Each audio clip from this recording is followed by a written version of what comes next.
No more phones, cars, or computers? That's just one area Americans could feel the impacts if Beijing was to wage war on Taiwan. For too many Western politicians and politicians in the Indo-Pacific, Taiwan is an afterthought when it should be at the forefront. Why is this tiny island thousands of miles away so crucial to not just America, but the world? In this special report, we look at how Americans' daily lives would be affected if Beijing decides to launch an invasion and attempt to take Taiwan by force.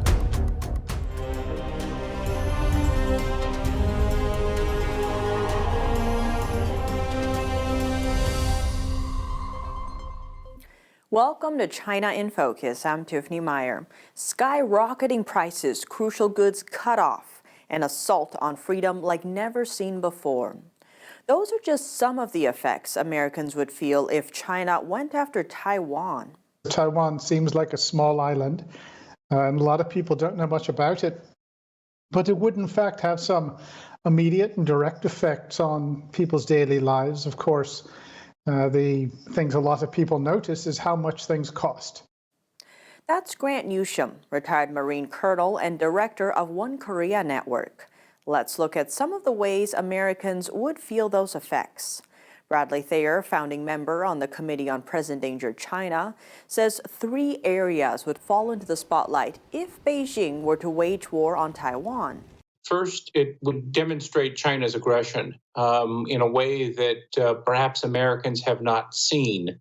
Secondly, it would hurt Americans economically, particularly our computer industry, given our dependence on Taiwan.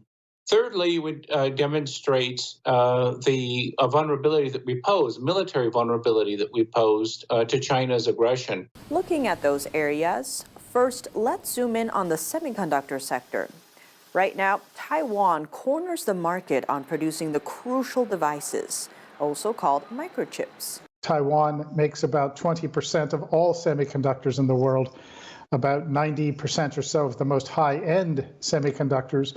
What you would see is cut down or slow down in production in the United States. That means fewer jobs.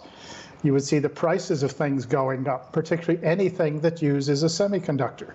Even without a war breaking out, there's already a snag in the semiconductor supply chain. We're experiencing a semiconductor shortage right now. And so that gives a good glimpse into the future.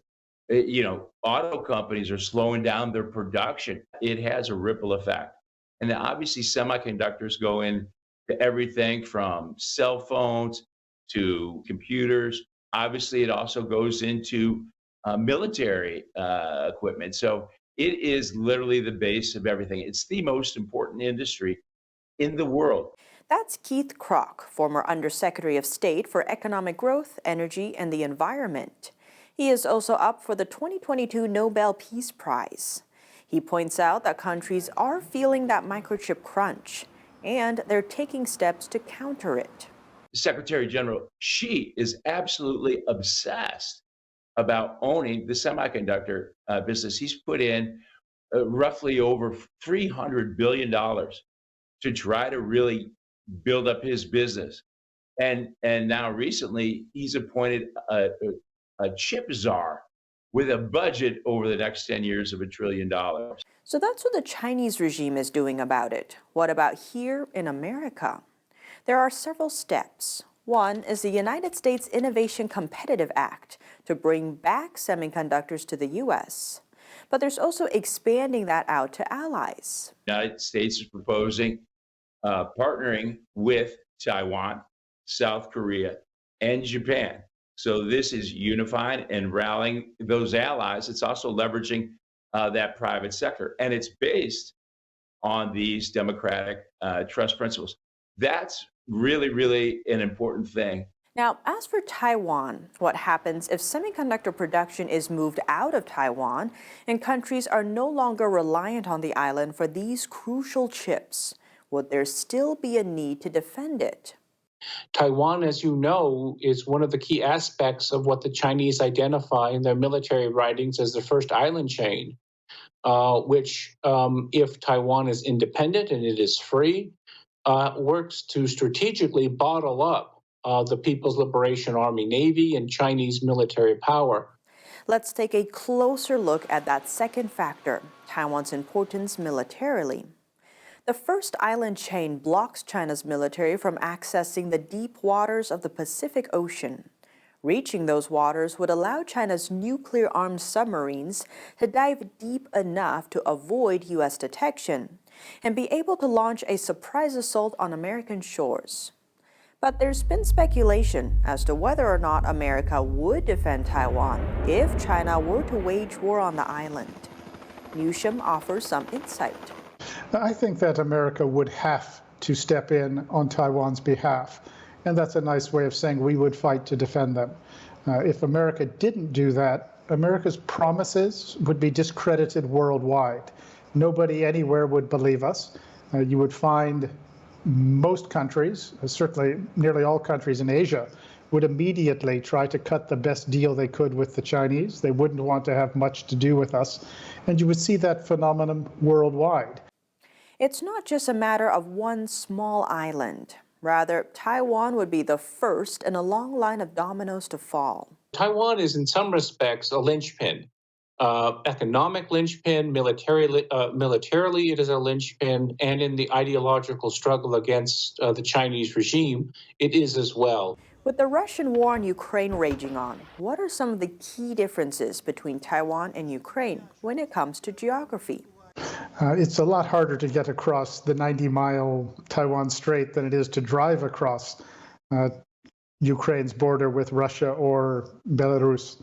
That is a big difference. It makes a much more complex and difficult problem for Chinese attackers. It's not that it can't be overcome. It's just a different problem, and it is harder. Also, Taiwan has a huge advantage in the nature of the geography, the terrain. Ukraine is pretty much flat. Whereas Taiwan, if you look at it, the west side, the coastal plain is flat, but it's not very wide, and it's mostly built up. There's houses, there's cities, towns. And that means that an invader coming in has to engage in urban combat. And that is extremely costly. So how would Taiwan go about defending itself? As a retired Marine colonel, Newsham offers some advice. You look at it from an invader's perspective, and the only person thinking of attacking Taiwan is China. Look at it from their perspective and think of what they would least like to have to deal with.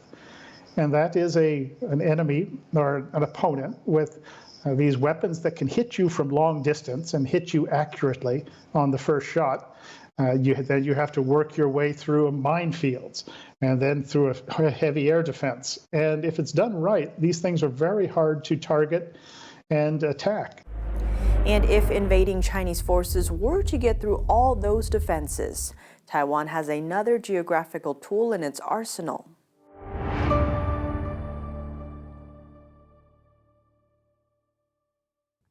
That's all of today's China in Focus on YouTube. We are now sharing a shortened version of our program on YouTube.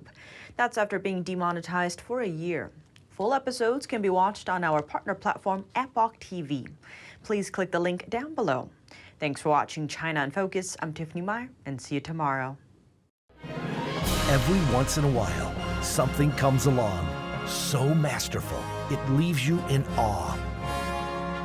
So inspiring, it changes your life. So beautiful, you wish it would never end. When that happens, it's something not to be missed. Shen Yun, an all-new production every year.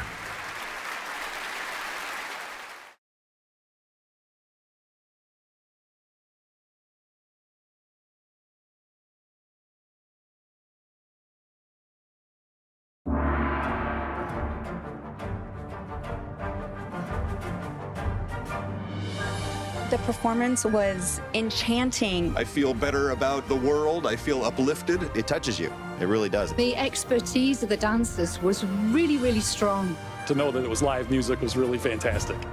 We didn't want to miss this. Make sure you see it. Have to come. Life-changing.